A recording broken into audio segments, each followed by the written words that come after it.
महाराज को सुखदेव जी हर हर गंगा के किनारे कथा श्रवण कराने के लिए उच्चासन पर विराजमान हुए थे।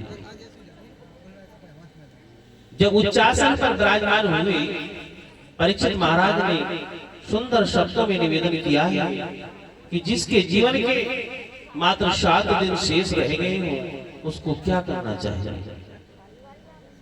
क्योंकि ये जो कथा है ये मुख्य रूप से उनकी है जिनके जीवन का कुछ समय ही शेष रह जाता है।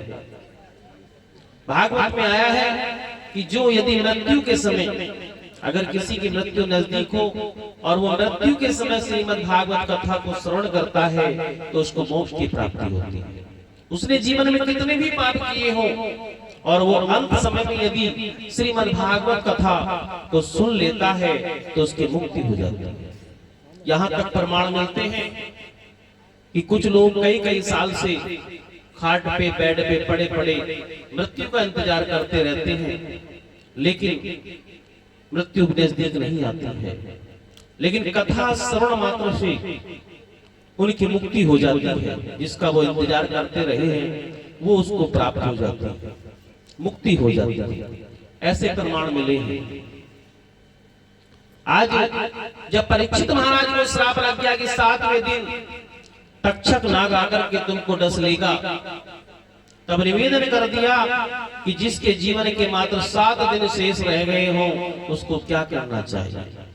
यहाँ पर जितने बैठे हुए हैं हम और आप सभी को श्राप लगा हुआ है, क्योंकि सभी को 7 दिन ही शेष है।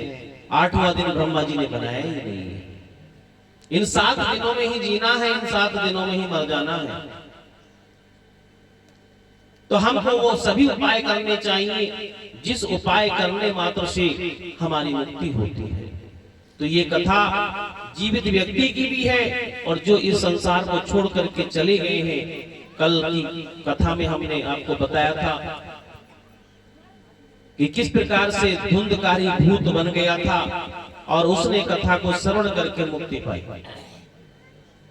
तो जीते जी तो मुक्ति मिलती है, बल्कि अगर कोई भूत प्रेत चुड़ैल जिन्नात इत्यादि योनियों में पहुंच जाते हैं उनको भी ये कथा मुक्ति प्रदान करती है।